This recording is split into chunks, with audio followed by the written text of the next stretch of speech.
Welcome, everybody, to the podcast. Let's start with a bit of philosophy. I believe this is from, what is it called? Philosophy Tube, the YouTube channel, did an Effective Altruism video.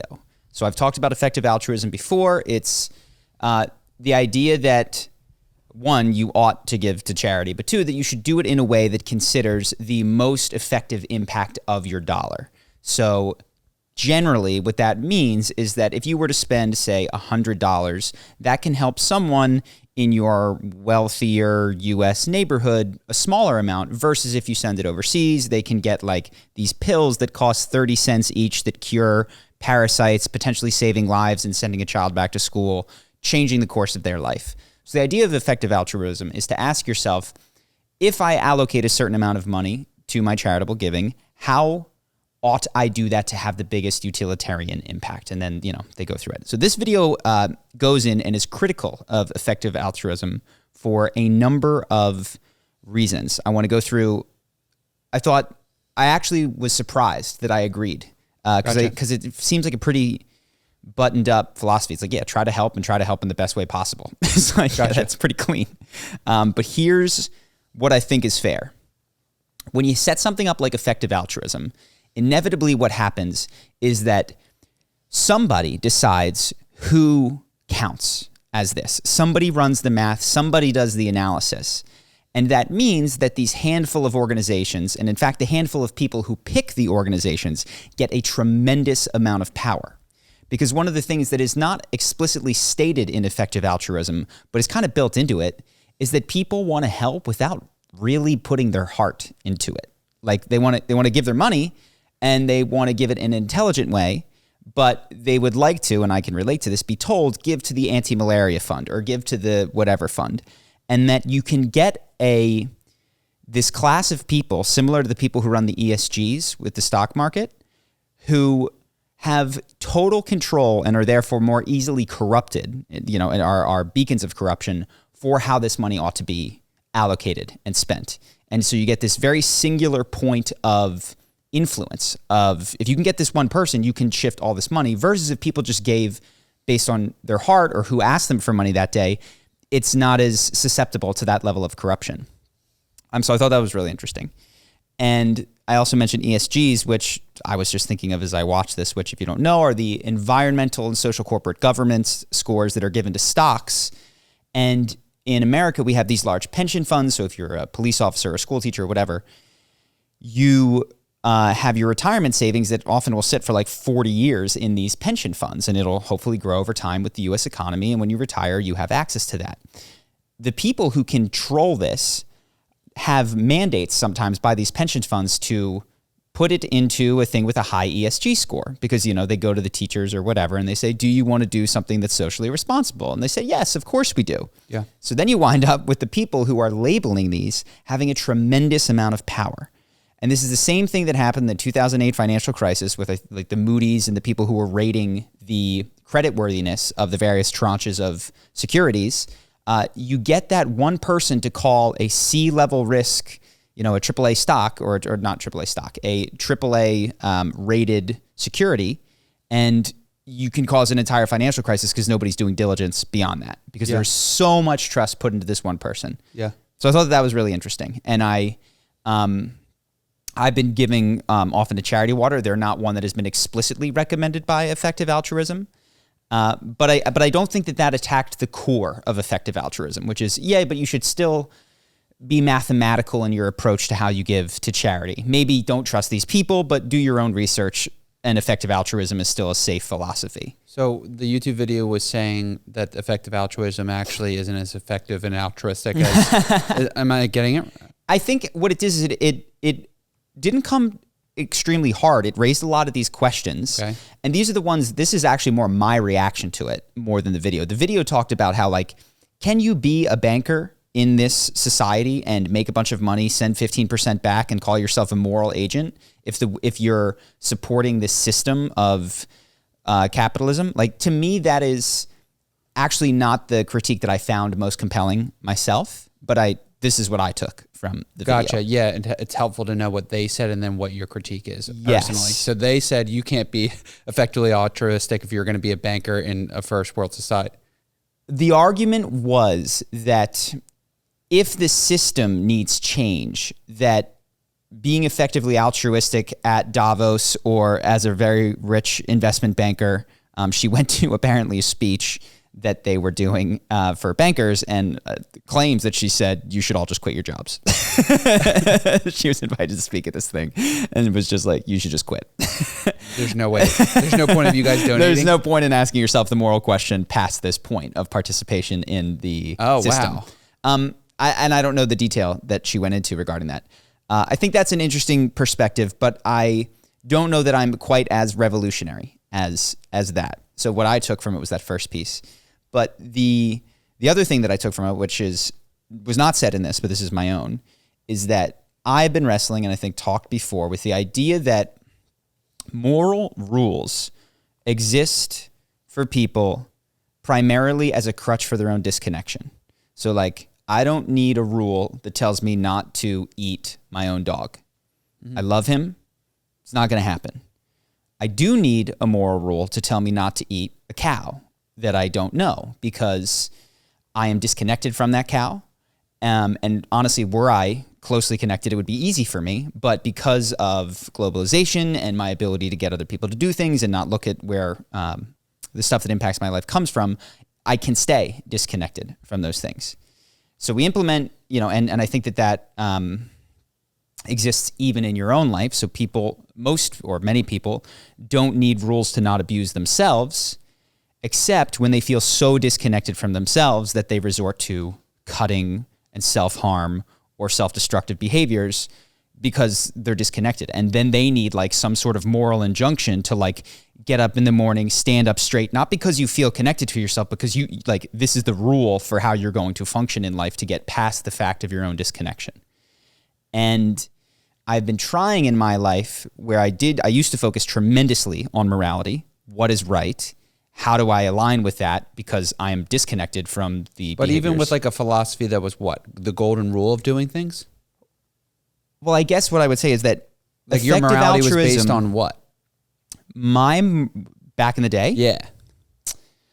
A belief that there was a right way of doing things that I did not have access to, that I had to align myself with, because you could be a bad person with very little effort. In fact, you were likely to drift into badness and harm and carelessness and selfishness unless you put a tremendous amount of effort and aligned by all of these rules of how you ought to behave in order to not fall into that pattern. And I saw that because we watched 12 Years a Slave, and I watched all the, Benedict Cumberbatch's character in that movie is this good slave master, and even Solomon Northup in that movie says, he's a good man, and the woman next to him says he's a slave owner. Like, what do you mean? And then I was like, oh shit, it's everyone condemns slave owners. What is the slavery of today? And that was where through, I don't want to get into it again, but that was where I was like, shit, factory farming is the slavery of today. It is the thing that we all participate in. We all call ourselves really good people. And they're going to look back on it in 250 years and say, oh my God, I can't believe they did that. I would never. How horrible are all of these people? We're not buying local, like participating in a global market, which was like, I'm sure there are others that I am sure might be that, but that was the one that stood out to me. Yeah, that every day you're eating. Yes, that it have was a choice and you could do something.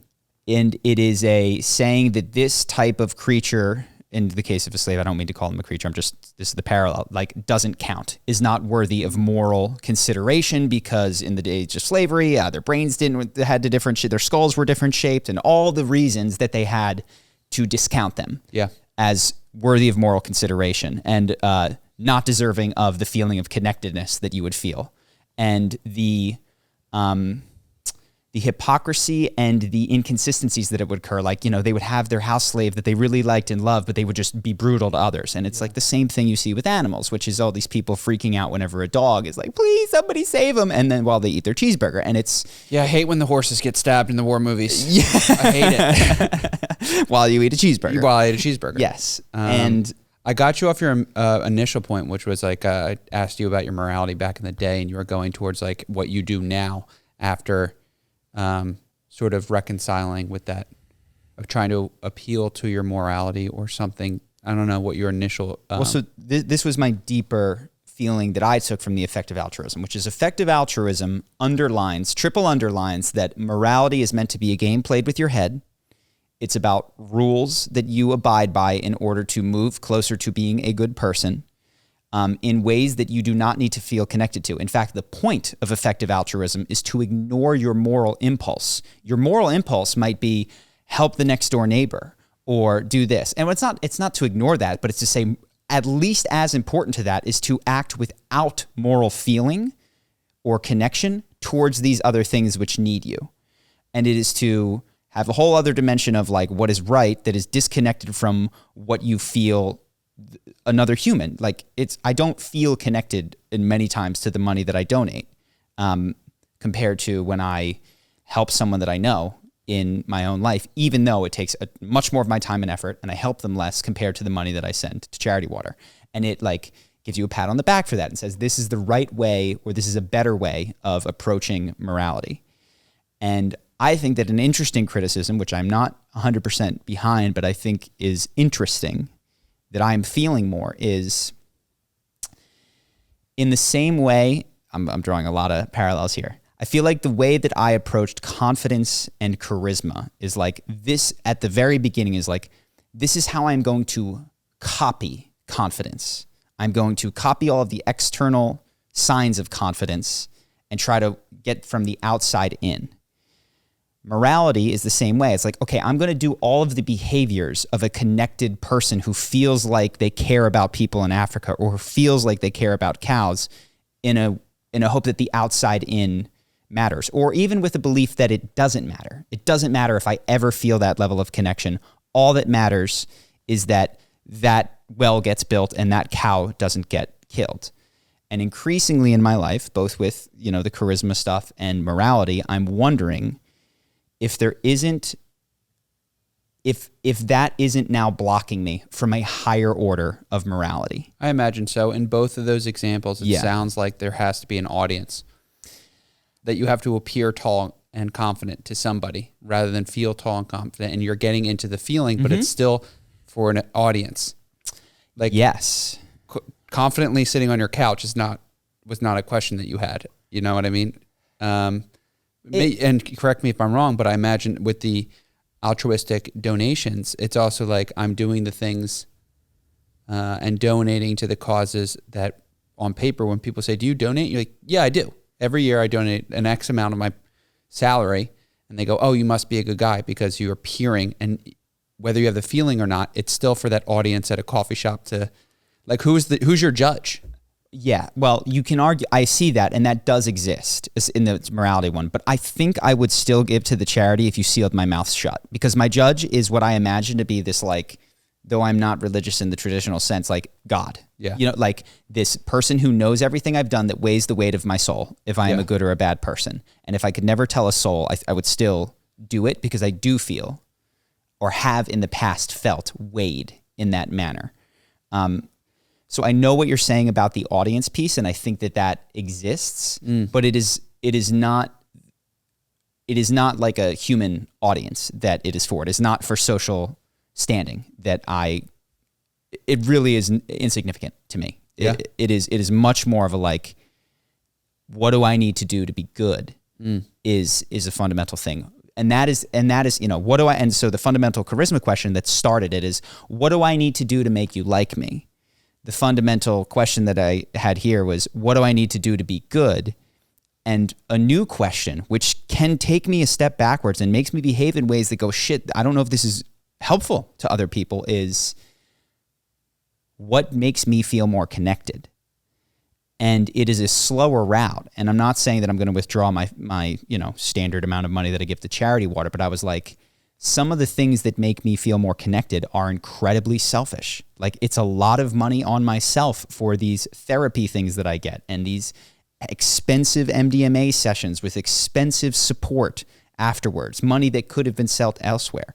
It's, one day, hopefully what I would like to do is like go to Africa and see some of the wells instead of taking, and I might fly first class, instead of taking that money. Greta Thunberg would not be happy with I know. And building another well, which I recognize, like, that is not utilitarian. Now, the criticism that was in this Philosophy Tube video that made me realize it, that made, that I connected with this strand of thought that I'd already been having, was that effective altruism slants in the direction of the measurable, right? Because it can only count what can be measured. So like it wants to reduce everything. How many lives did you save? How many this did you do? That's interesting. And it can only so it slants towards things that are measurable. It has to. Yeah, it's the definition of the word. Yes, you have to be able to measure it. And it's like, well, this is the question.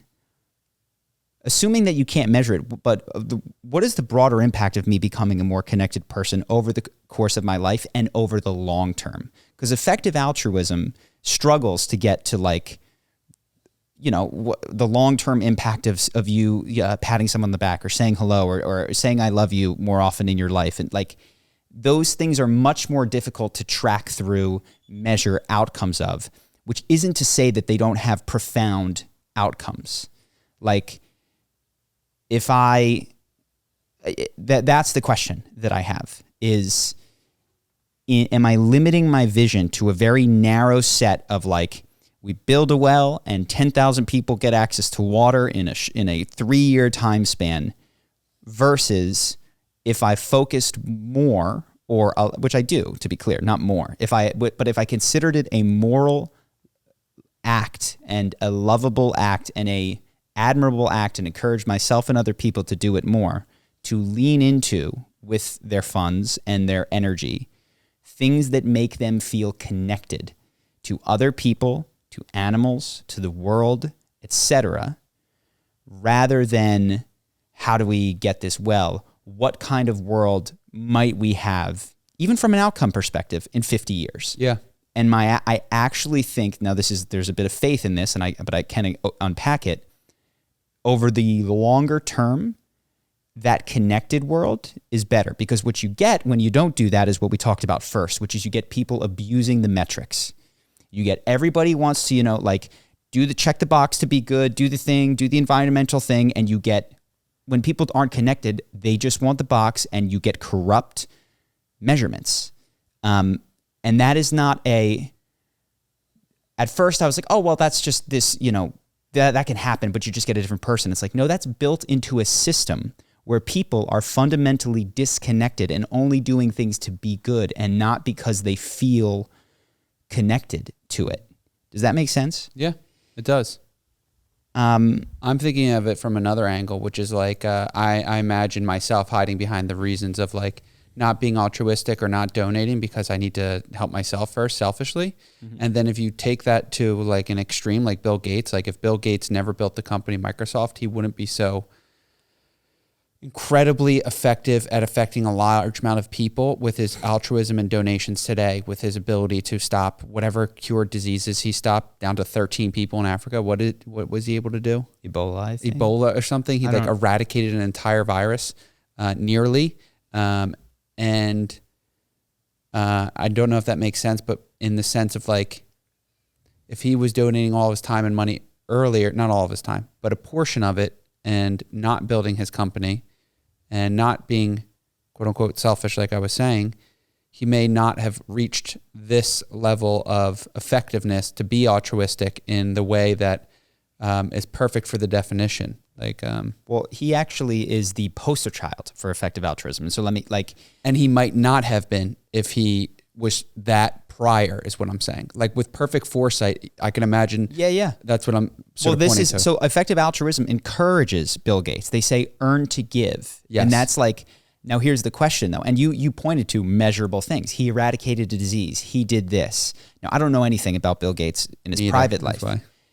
What might have happened had Bill Gates focused instead on connection? Yes. What kind of world would we live in if there was no Microsoft Windows, if Ebola still existed, but William Gates had connected to his wife and his kids? I don't know if that would be a better world or a worse world, but it seems like and in fact you go, oh no, it would be worse because we'd still have Ebola and all these people would have died. It's like, yeah, but you're measuring too soon is the response. Like, imagine if instead than his kids, than his neighborhood, than his this, got more interested in connection. You couldn't measure it. You would go, we're behind because Bill Gates, that with the hole in his heart and the divorce, cured Ebola. Yeah. But run that out, multiplied by everybody and the people that they impact, and you might wind up in an actually more loving, desirable world to live in.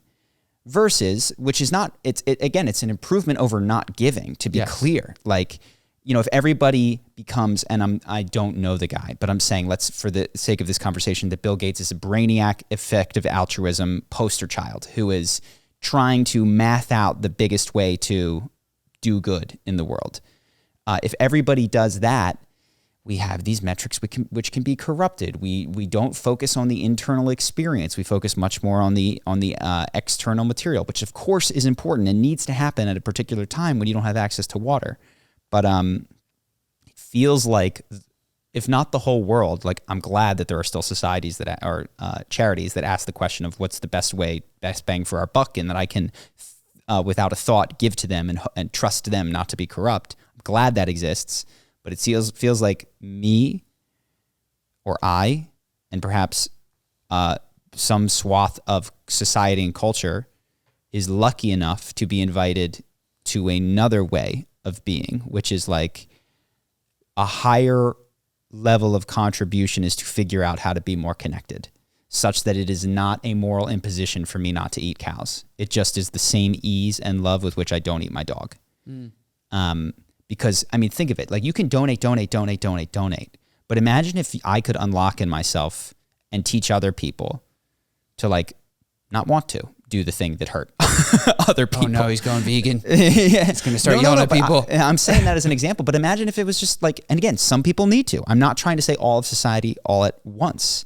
I think the vast majority of the world is going to continue to eat animals, But I'm saying for certain people that have access to the resources that I have, to be able to start to unlock a higher degree of connectedness where you are not bound by what you can't do or what you need to do in order to be a good person, but where it flows naturally from you as you remove the junk inside of your psyche. Is beautiful. I mean, you're reminding me of that poster that was in my health class, which is like, if you have sex with one person, here's how that multiplies down. And I'm just like imagining the connected chart. 7 people, and we've reached the entire U.S. population. You know what chart I'm talking about? You got everybody. Yeah. I was like, I'm definitely going to get You've seen the chart twice. It's like a pyramid. It's like this person, and that person. Next thing you know, you've affected everyone with a STD in your school.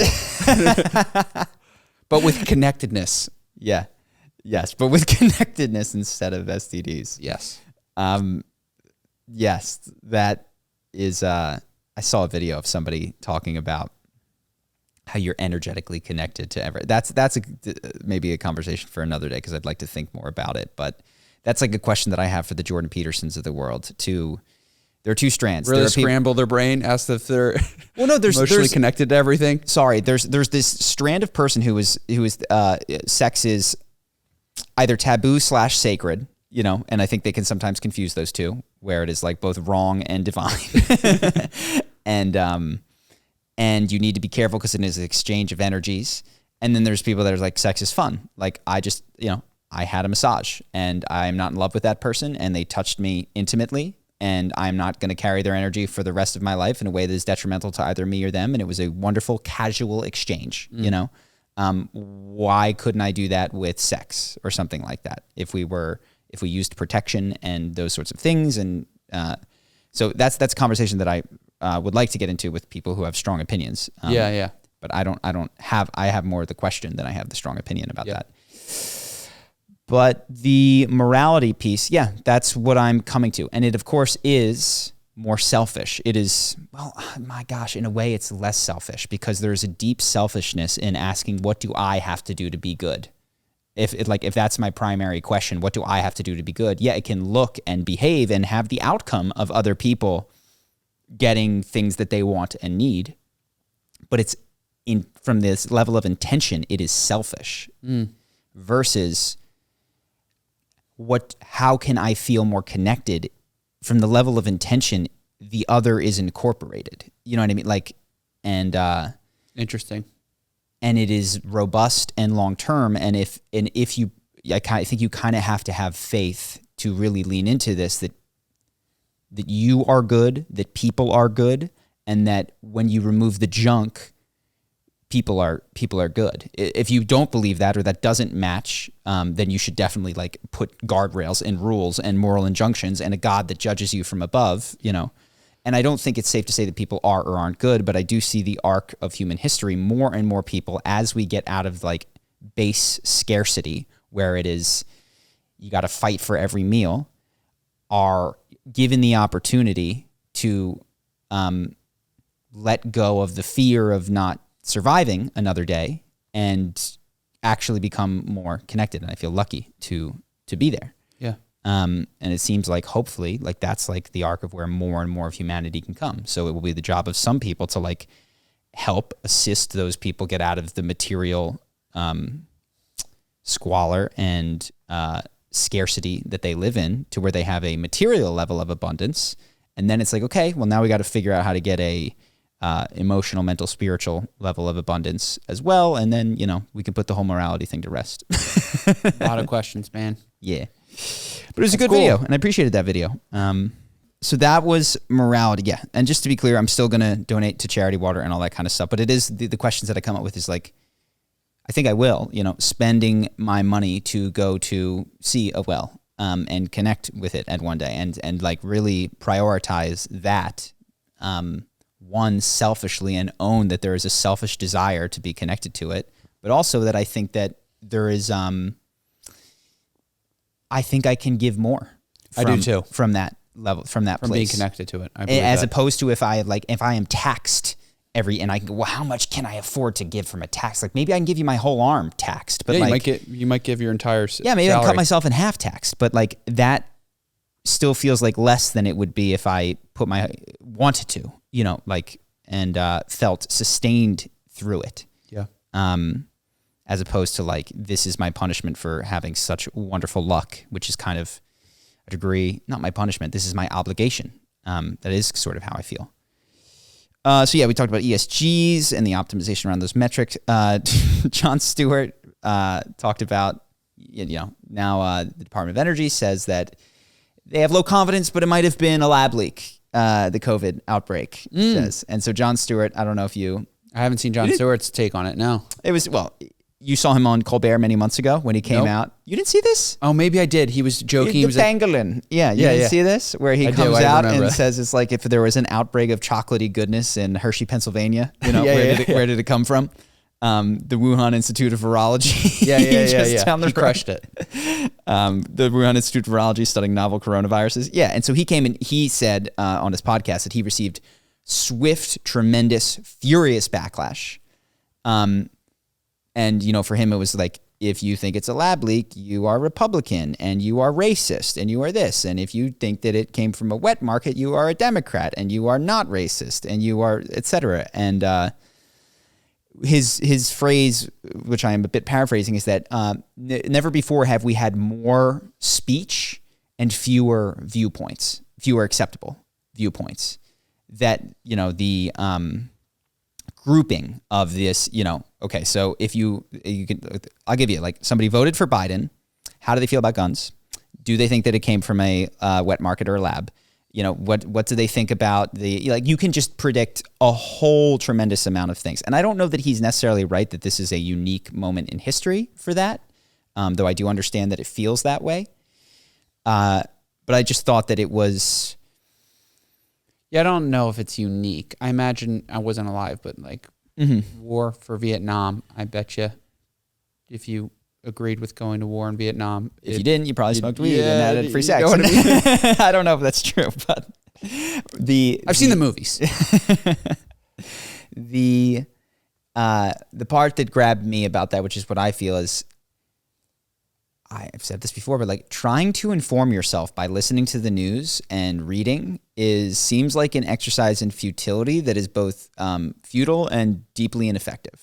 So like, you know, studying, is it this? Isn't it this? Like, certainly we need some people to do that.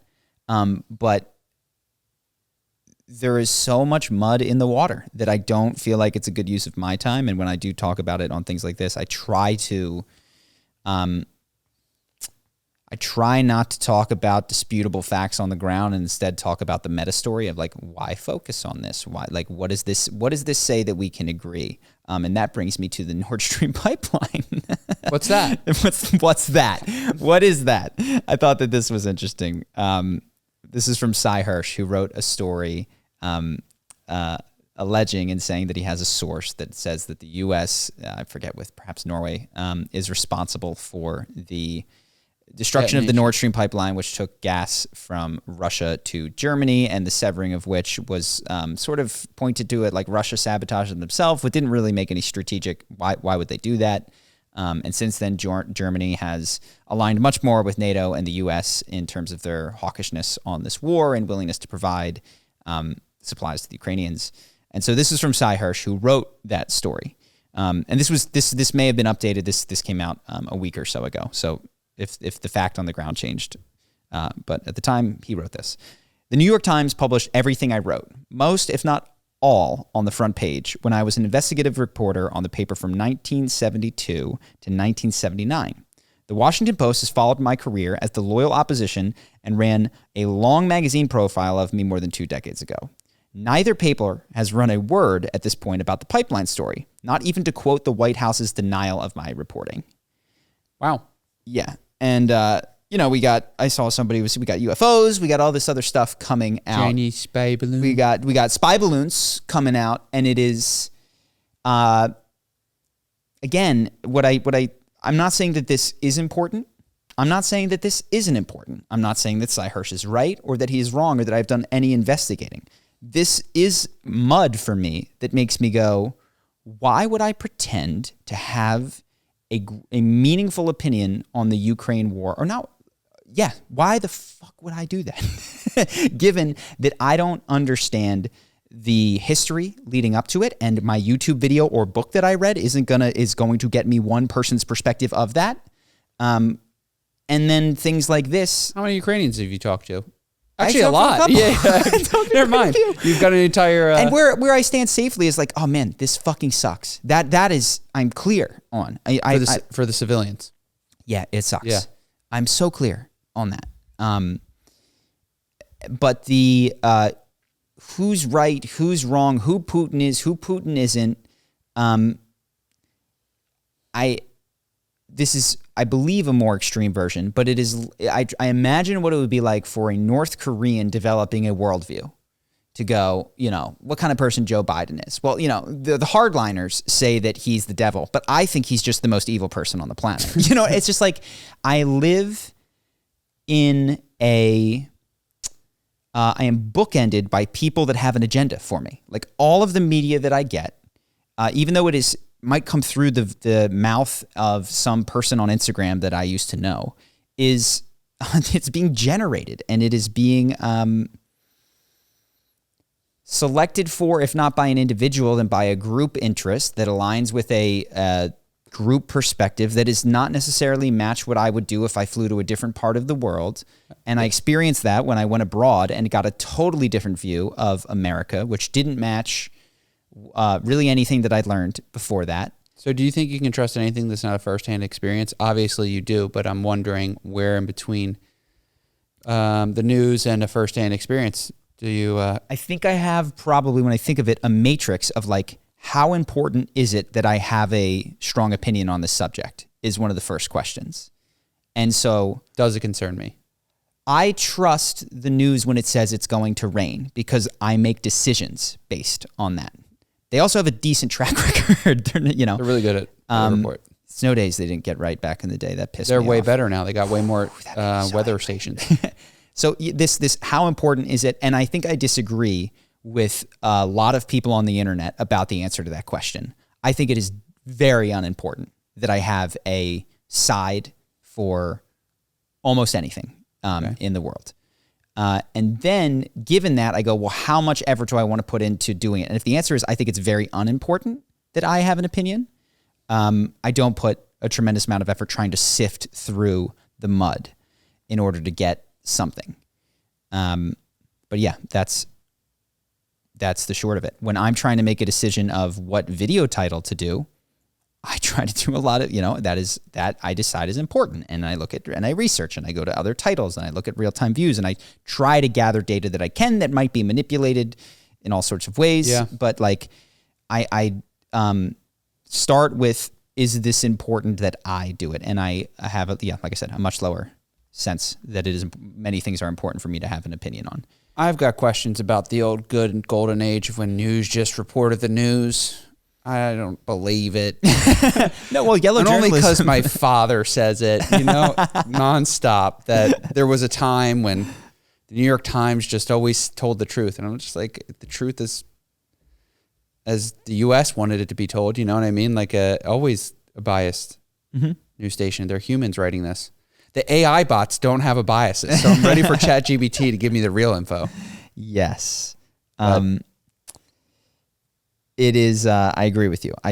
When people talk about the heyday of golden age of media, there was just three stations and everything was the truth. I'm very skeptical, which reminds me, I saw, what is his name? Not Brett. What's his brother's name? Eric Weinstein. On Joe Rogan? On Joe Rogan. And they were talking about stick shifts. You listened to it. Yeah.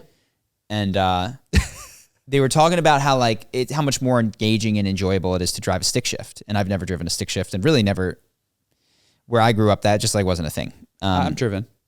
I liked it, but yeah, go ahead. I would say people in our area, how many have driven a stick shift? I would say more than 15%. More than this area. 15, 20%. Yeah. In our generation, most did not.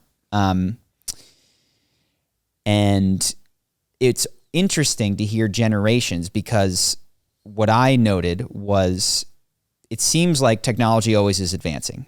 And what technology is doing is it is making things easier and more convenient. So there was a time when first you had to get your horse ready, and then you got a car. And I'm sure that everybody was like, dude, it's not the same. There's a living, breathing being under you. Driving a car is not the same, right? And then they were cranking they had their crankshaft, and then somebody wasn't cranking their car, and they were just like, you're not going to crank that's the whole point, yeah.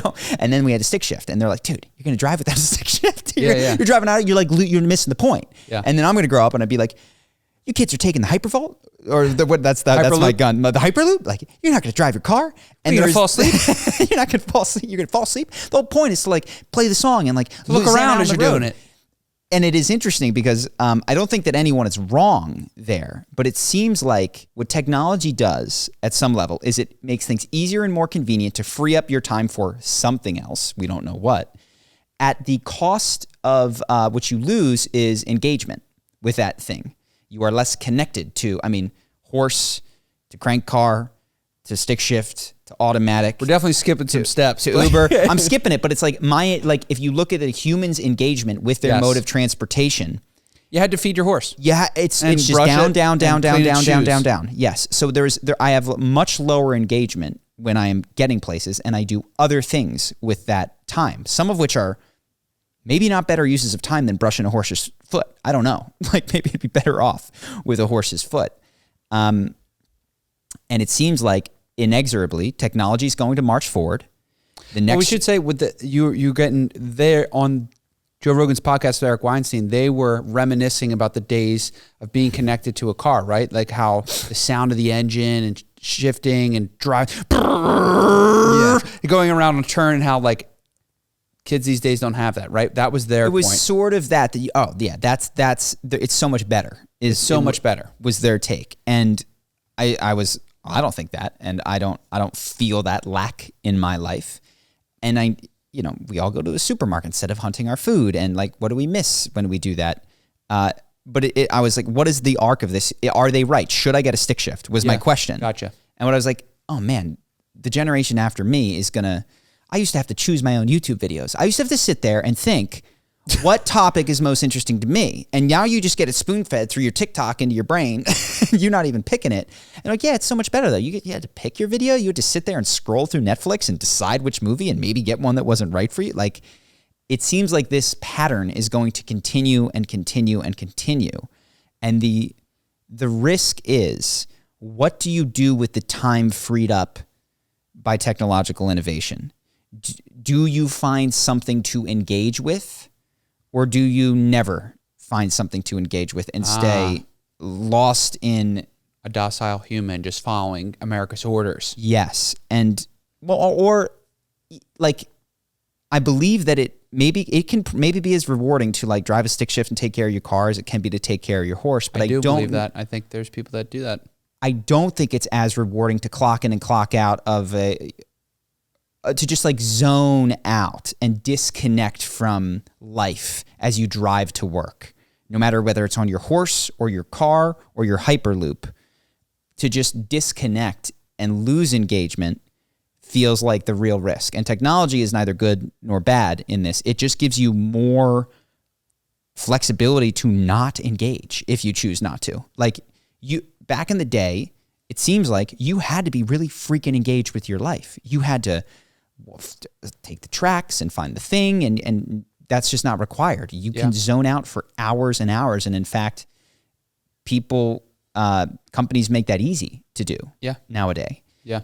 And so, I was also wondering, like, man, as technology goes forward and AI enters, and what is going to be left for people? It seems like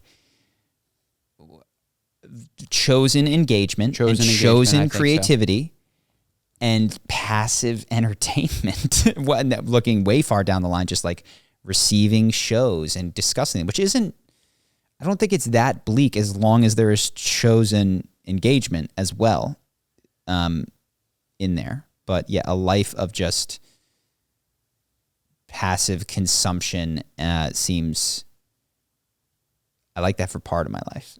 But maybe kids will be like, no, man, full life of just like sitting back and letting the opiate course through your veins as you sit in your pod and you watch your TikToks is like the best. And I'll be like, you're right. Well, back in my day, we didn't do that. We'll see 20 years from now.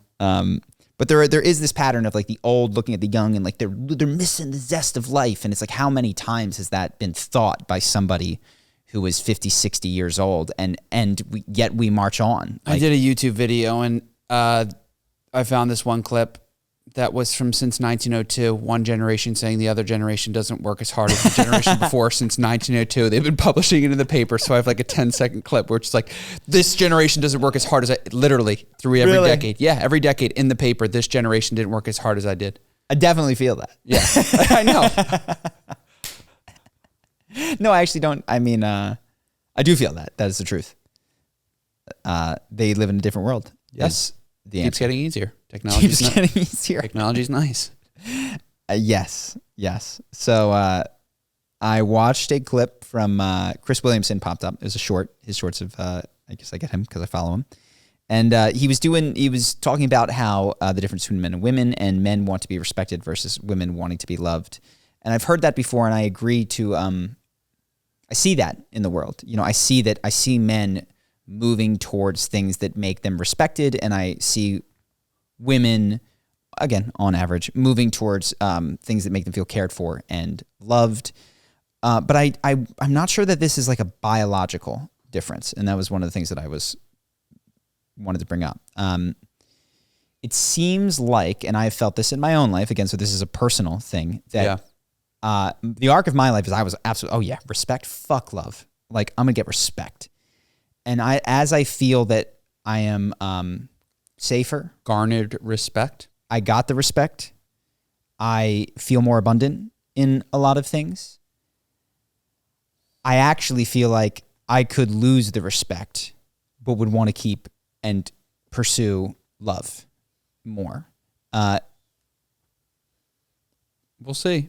I think he might be right here if you had to choose one or the other as a guy.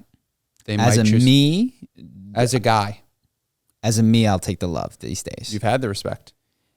You run the simulation. I think the guys take the respect. I agree. And what I'm wondering is if in more, like, imagine technology marching forward. Okay, let's go back 1,000 years. I think it might have been even more important for men to have respect. You know what I mean? Like, so respect was, so in positions of... bro, fuck love 1,000 years ago. Fuck love, dude. I don't know. I want a castle and my respect.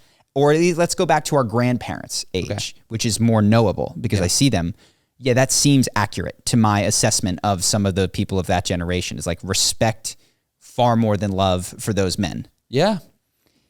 And that has shifted towards a balance of like, well, our parents' generation is one way and I'm another way. And I see the amount of love to respect ratio for men going up. Like they seem to want more love. And what seems to be happening is again, fortunate enough that the men in my lineage and around me are having more abundance. They are not going to World War II. They are, things are getting better. And as abundance goes up, I see men less demanding, wanting, and benefiting from respect and more interested in love. And I am the cutting edge of that in my family. It's interesting too, because if you think about the 60s and like the drug-fueled dissolving of the ego via psychedelics for that time period, they didn't care about respect and they were hardcore in love. They wanted music and free society. And I think that's because of what I just mentioned. So to your point, wish we had a girl here to get her point of view, which is like, what would you rather have?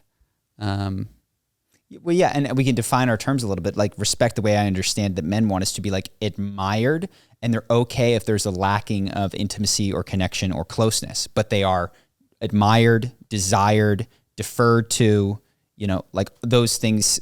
That's respect. And love would be more connection, closeness, kindness, sweetness. And yeah, I don't think it's, as I have had abundance and not just having got the respect, like truly, because I did get the respect and that had an impact. It was also the ability to like go to therapy and do drugs. And I say drugs, I mean psychedelics. Medicine. Well, I don't like the word medicine either. Drugs. Like psychedelics is the word that I like. Yeah, I have seen that shift in me. And I go, man, I wonder in Nordic countries would be different than going to Latin America or something like that, where I think my experience briefly in Nordic countries, but for about 3 years in Latin America, is like respect is higher. Like respect is important there. Yeah. I didn't sense that in the Nordic countries as much. And I wonder, as you get towards like a higher floor, less scarcity, if you move men out of this need, desire for respect, which can be totally appropriate to the context that they're in, more towards love. And if that's not just more commentary on the age that we're in, rather than a truth about men and women. Oh. Does that make sense? Yeah, that's cool. Yeah, it feels like when we say men are, not in everything, but in this particular one, it's like men are this way, women are this way. I go, I flash forward 100, 200 years, I don't know. And if things keep getting better, I don't know that will hold. I think that's a pretty good prediction. And therefore, I don't think you should orient yourself as if it is true for you if you are a man to go, yes, this is more important, and I back myself with this. It's okay if it's true in your context, there's nothing, I'm not saying that's bad, but I am saying that I have felt and seen through my travels and my life that with increased abundance comes a reprioritization of what is most important. So yeah. It's only a short, though. He couldn't have said too much more than that. Couldn't have elaborated any further. No, I mean, well, dude, I'll talk to him when he's. I'm trying to get him to come visit and get him on the cast. Be like, when you said that on your short, this is the. I want love, Chris. The caliber of comments that you get as you decrease the length of a video and go to short form just goes down, down, down, down. It's incredible. In terms of thoughtfulness? Well, one, I think in terms of thoughtfulness, some of them are very funny, to be fair. Yeah. Like I've seen some just hilarious one-liners in there, but the thoughtfulness, the reactivity seems to spike. And I think it's just, there's not much to comment on. This thing is taken in isolation. There seems to be in the comments not an understanding that there was a video before and after this, and more context may have been added. But of course, that is not a reflection, I think, of your average viewer, but of the selection of people who are likely to comment on a video like that. I think I mentioned this last week, but this is so obvious to a lot of people. I'll say I did a breathwork where literally YouTube comments came up in my mind. I read one that I didn't like, that upset me. And I've said this before, but I saw it in this context in my own life, that it was so clear that the comment, even though it had my name and it referred to something I said wasn't for me, it was, they were upset with my take on something. And the way that it came about, it was angry. This is so fucking dumb. And with a snide comment. And I'm sure that was not what I brought to the podcast. I'm 100% certain that was not what I brought, but that was what I received. And I was like, oh, this isn't for me. Like, yes, they wrote my name on the comment, and yes, they posted it under my video, and yes, they said that it was about the thing, but the energy of the anger, the pissed offness, the snarkiness, that's their own shit. And as I look through, I could see that much more clearly. Now, that's not a breakthrough for a lot of people, but it landed in me really, really hard. And so that was cool to not need to not look at it or dismiss it, or just to go, wow, this isn't to me. I don't know what to say. Like, yes, it has my name on it, but this just isn't to me. I don't know who this is for. I wish I could return to sender and like you could take it to them. And if you want to comment on what I said, I would love to know the content of your thoughts on the thing that I spoke about, or even your disagreement, even your passionate, vehement disagreement. I'd like to hear none of it. I actually disagree. I do want to be challenged. I think that's great. I think when people tell me you have a crutch word or you spoke over Henry too much, they're wrong. Can I just say one thing? No, I appreciate that. I've tried to be conscious of that in this, and that was for me. Like when I saw that, I was like, yeah, that's for me. When I reject, what I'm rejecting is the part that's not for me, which is like you're doing this for the audience to feel special. I don't know, whatever you bring into the comment. I'm here for the thoughtful, you're an idiots comments, but you just said it was for someone else that he was having a bad day. I don't even know. Got it. So you're saying when you said you didn't want any of that, you were referring to all the stuff that's not for you. I agree. Yeah. Return to sender, that stuff. But I do want criticism. I do want critique. Maybe not criticism, critique. Like, do this differently. I would do this better. You were not clear here. That's great. And it's a tough thing I'm getting better at it, to just like extract what is for me, because there was in there truth. The thing that was for me that I took from that particular comment was like, you did not explain yourself in a way that was clear to a lot of people, because there was a recurring thread of something that I said that people didn't like. And what I take from that when I see that several times is like,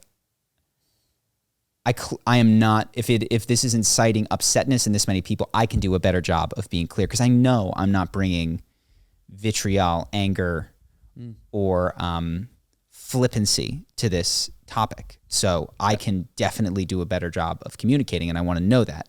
Yeah, great. So any other topics?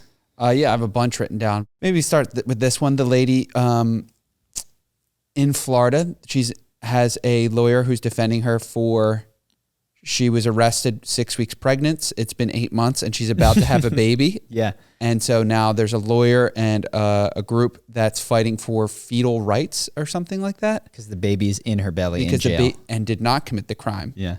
And so they're fighting for fetal rights in Florida. And this could be an alleyway into some of the abortion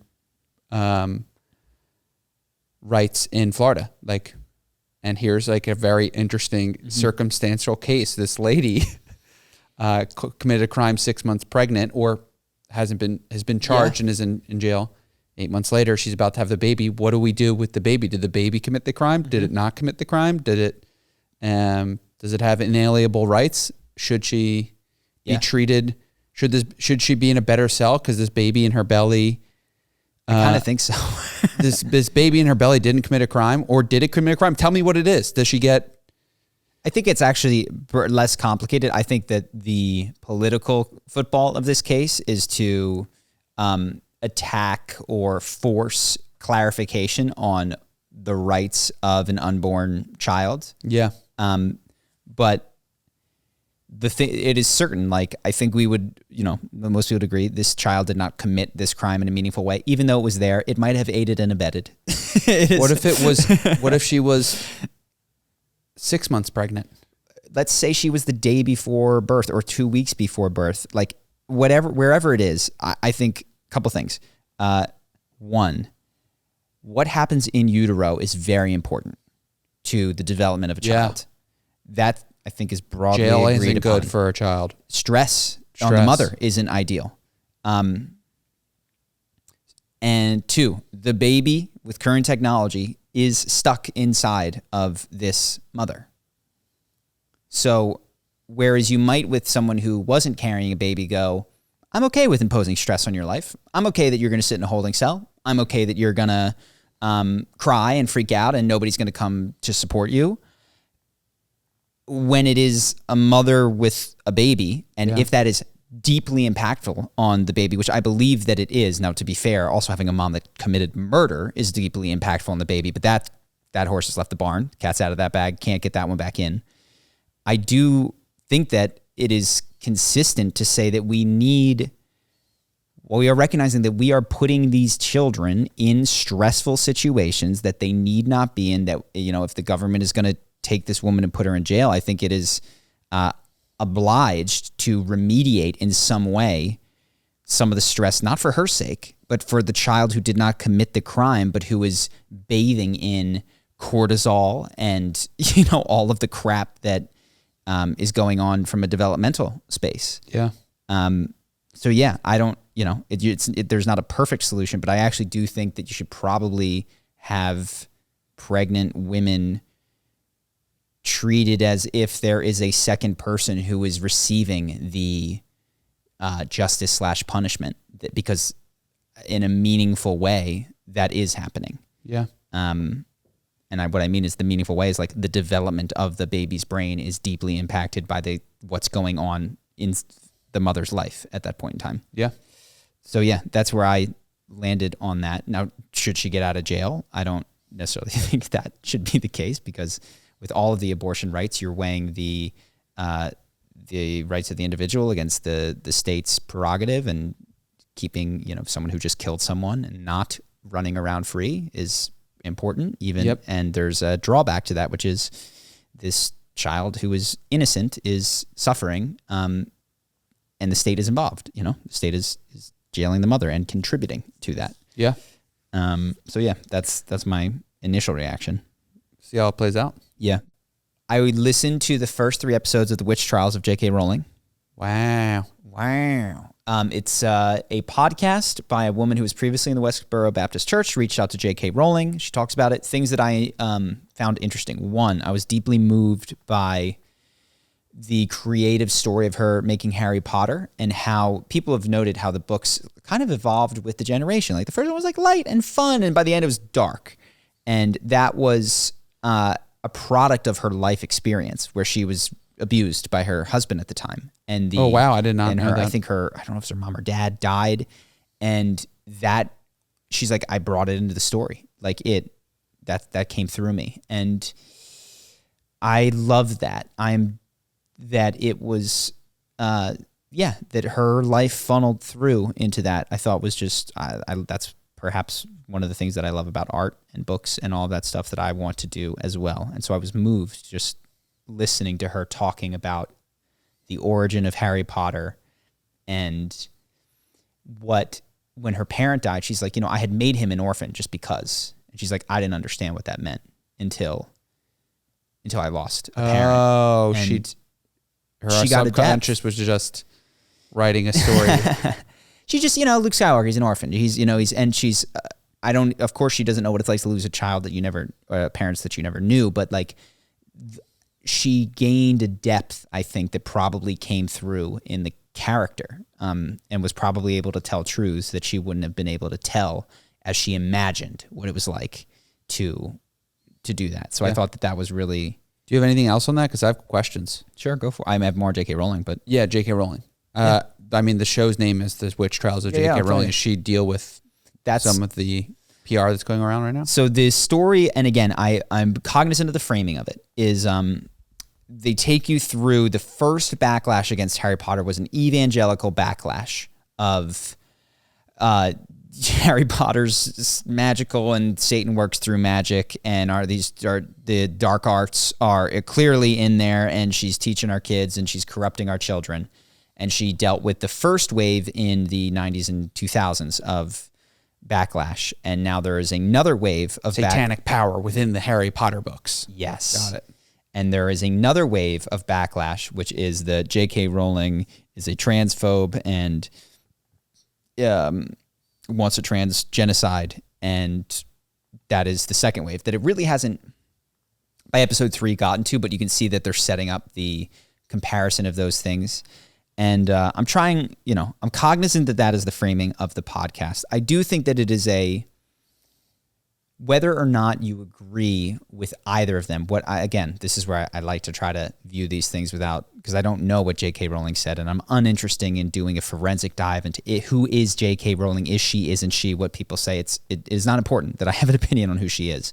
What I did learn from it is that everybody who behaves in a way that is like that feels under threat. They may or may not be. Feeling under threat is not correlated to being under threat. Sometimes yes, sometimes no. And it's, of course, tough. But like the Christians, there was this story, then Columbine happened. And there was this story that one of the shooters went to a girl and asked her if she was a Christian. And she said yes. And then he shot her. And then the mom wrote a book and a memoir. And that was the tale that was told over and over. And it didn't happen. They did an investigative thing. He asked, she wasn't in the spot where the girl said that she was supposed to be. He did ask someone if she believed in God. She said yes, and he didn't shoot that person again. Not because he had any reaction, but like she was saying, oh my God, oh my God, oh my God. He said, do you believe in God? She said yes, or something like that. And he didn't shoot her again. And so like this, that though was seized upon by a subsection. And again, I don't know the size of it. But what I do believe and tracks is that people feel under attack often. They feel under attack oftentimes when they are not under attack. And so what you have is, these Christians feel under attack, and then they start doing things with J.K. Rowling, and she feels under attack. They both feel that the other one started it first is the other thing. They each feel that the other one did the thing and started the war. They each see the other side's grievances as illegitimate. Again, may or may not be, but you got some threats, whatever. What did anyone ever do? You got a bomb threat. That everyone on the internet gets a bomb threat, and for her, it's you think Christians are under attack because I did, but they think that this is a spiritual war that's coming. Yeah. And then similar or mirrored situation. Again, you can weigh in on whether you think these are totally different on a content perspective, but from the broader context of trans people feeling under attack, J.K. Rowling, who was abused by her husband and feels very, very fearful of biological men being led into women's spaces, feels under attack. And without weighing in on who is right or who is wrong, this dynamic of people feeling threatened by one another and then the threats becoming real is an interesting one to unfold or to look at. And the primary, and it's valid, like who attacked first is important. And everybody says the other person attacked first. This is Israel, Palestine. And so at a high level, you can go into the history books to try to figure out what the first thing was. I could go in and find out what the first tweet J.K. Rowling said versus the first this and form a particular opinion on who is right and who is wrong. But the overarching pattern doesn't seem to be solvable by adjudicating that. It's this, like, I wonder if there is a way for people not to feel so threatened by one another all the time, at least in those cases where the threat is not real. Like, to me, it feels, and other people are going to freak out on this because this is not their experience, that J.K. Rowling is not pushing for, advocating, or any way creating a trans genocide. Mm-hmm. People think that I'm wrong about that, which is why they have to be so animated in their behavior, because if that is the case, then of course they have to do it. But yeah, at base, we can't agree on what's happening in reality. We can't agree on what's likely to happen. And so we feel justified in wildly different behaviors and reactions to things based on, is there going to be a trans genocide or isn't there? And the war is occurring in everyone's heart and mind. is what And you're saying. far more wars occur internal far more wars occur internal to your experience than actually will wind up materializing in the real world. Mm-hmm. And so like everybody's threat detector seems to be tuned very, very sensitively to be safe, which creates more problems than need be.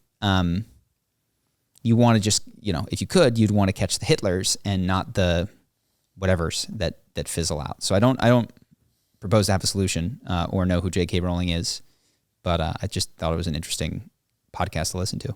Is it a podcast? Is it a show? Is it a documentary? It's a podcast. And they're pre-recorded and she produced this? She worked with a woman from the Westboro Baptist Church who was interested in belief and how people come to believe the things they believe. Ex-member of the West? Yeah, ex-member. I was going to say. Yeah, she's not. It's an interesting pairing there. Yeah, so that was that. Anyways, anything? I think that's it. I think we're good. Very good. We can do patrons. Yeah, let's do patrons. We got some every week on Patreon. I do what I learned specifically from my businesses in that week. People have very much enjoyed that. We also take the most popular questions, answer them over on Patreon. So if you want to join Patreon, please do so. It supports the podcast, keeps us going. It is the primary source of income for the podcast. And when you join, it means the world to us to continue this. So if you enjoyed this at all, please consider joining our Patreon. Do you want to say what we're talking about this week, or we got talking about this? We're talking about that. I know one of the things that I've got some business stuff first that I'm going to do. So, but that's a secret for patrons. And we're answering patron questions, and I release unreleased videos and interviews you've done with other podcasts. Oh yeah, we did have. There was an unreleased podcast that went up that and a magic show. That's true. There's other stuff. I post other content there. So it's a great way to interact and ask your own questions. If you like this, there's more, which is, so check it out if this is your style. Anyways, I appreciate all of you. Talk to you later. Peace.